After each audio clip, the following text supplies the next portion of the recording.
Hi, everyone. Thanks so much for joining us today. I'm pleased to be joined by Lily Dagdag, who is the spouse of an Army veteran and a co-founder and a coach. Hi, Lily. How are you? I'm good. Thanks for having me. No, I'm glad you're going to share your story with us today. And I mean, I hope everybody's read your highlight, but just in case they haven't, before we launch into the questions, could you share a little bit about your career journey and how you came to entrepreneurship? Sure. So I have been working as an entrepreneur for almost 14 years now, I think. And I started my journey when my husband was in Korea. I moved to North Carolina and realized that, the cost of living there is low, but so are salaries. And so I was trying to find a job and it was too difficult. And I thought, what are my other options? Um, At the same time, my twin sister, now business partner, was also going through her own sort of midlife crisis at 20 and thinking maybe 20. there's something else to life. And so she said, okay, let's do this. Let's start a business together. And so our first business was born. And what was that first business? We first started out doing websites, funny enough. And then there was a whole lot in the middle. And then that's where we ended up back at. But yeah, our very first business was also website. Oh, very cool. So now, like you said, you've been in business for 14 years. So you're some years into the entrepreneurial journey. How has your perspective on being in business for yourself changed, if at all? So I definitely think the hardest lesson I've learned is that sometimes it's okay to just throw everything away and start over. 10 years ago, we attended a conference, and it was at that conference that we decided we didn't like anything about our business, not the name, not our services, nothing. And it was scary, but we started all over from scratch. And at that point, we were able to create a business that lasted a decade. And it's only been in the past year that once again we've come to that point where we're like, maybe it's time to kind of take a look at things and go in a new direction. And it's always scary. But one of the best parts of being an entrepreneur is being in control of that journey.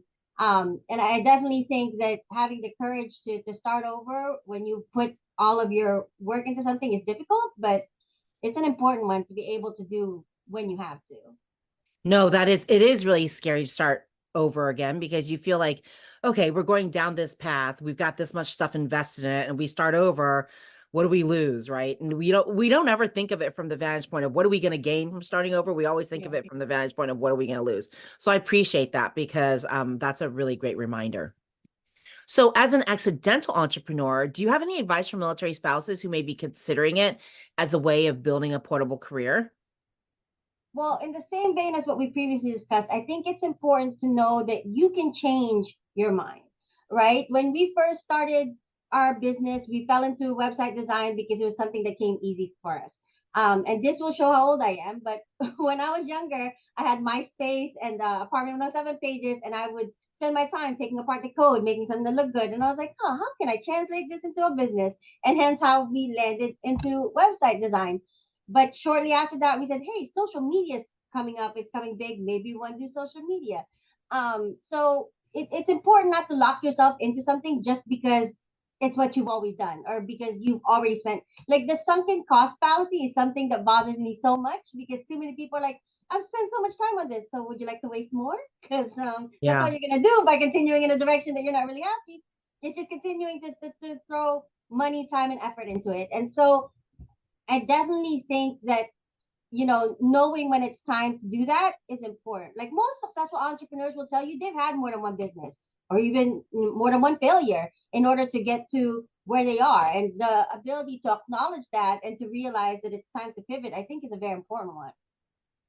Yeah, and like you were saying, those are qualities that military spouses have in spades. I think I need to tap into that again because the inertia is very real. Like, like you said, you just are going down one path and you're in it. Like you are just entrenched and you just don't want to pivot. So yeah, I just need to remind myself of that. But okay, so this is something I really wanted to ask you because I also have two siblings. I cannot even imagine going into business with them. You're in business with your siblings. So I don't know. I know many spouses of choose to go into business with their service member spouse. So what are some potential advantages or some disadvantages that people should be aware of when considering going into business with family members?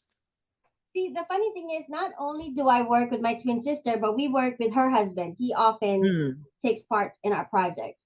And in my opinion, the biggest advantage and disadvantage to working with your family member is sort of one and the same, which is that you have a very close relationship, so you know each other very well. So in some ways, that makes it very easy to work together. Is for one thing, you know what you like, what one person likes to do, and the other person likes to do, and hopefully they complement each other. So my sister does some of the stuff that I don't like, and I'm able to do some of the stuff she doesn't like. But because of that, it also becomes much more difficult to set neutral boundaries when it's mm. people that you're very close to. Um, and I know a lot of people were surprised that I ended up running a business with my sister because when we were younger, we were all about separating from each other and having our own identities and all of that because we were so used to being seen as one person that a lot of people are surprised that we ended up doing this to ourselves when we didn't have to. But I think that the reason that we have found a lot of success working with each other. Like we can honestly say we've had one fight in like 13 years. Business related, Wow. mind you. Other fights don't count, but business related, we've had one disagreement in 13 years. And it's because of a rule that we've set for ourselves, which is that we don't say anything to each other that we wouldn't say to just another coworker. Mm. Because at the end of the day, we are each other's coworkers, and if I wouldn't say it to someone I'm not related to, I don't say it to her. Again, in the context of business, outside of business, it's totally All separate. bets are off. Yeah. Yeah, all bets are off when we're not in a business relation. But so I think that that's important because we've managed to keep it professional as much as one can when you're twin sisters. And I think that that's what's made the difference is because we separate the business and the professional and the personal very well. And if you're going to start a business with your spouse or with anybody that you have a personal relationship with, you need to be honest with yourself about your ability to set that boundary, your Yeah. ability to be able to keep things separate because it is going to be essential in your success in both your personal and private life because you don't want to suddenly start resenting your spouse because he's making all the wrong decisions in business and it just bleeds into your family life. So I definitely think before deciding to start a business with anybody you have a close relationship with, whether it's your spouse or your family, you need to be honest with yourself if that's something that you're going to be able to do to keep it professional and then not let it then turn around and bleed into your personal life or you're being angry with them outside of business hours for something that happened in the business. No, you're right, because that takes a lot of discipline because yeah, it takes a lot of discipline. So I applaud you because I don't know that I could do it. Like my husband has his own thing going on, but he does help with the business sometimes. And I find that in the parts that he helps, I'm just like, oh my God, do it on my timeline. But he does it on his timeline. I don't even know how you went into business with your twin. I think that is laudable and also insane. So Well, that's and to awesome. show that it's not always like that, like we actually have, there's four sisters, there's four of us total. And the very first business we had all four of us.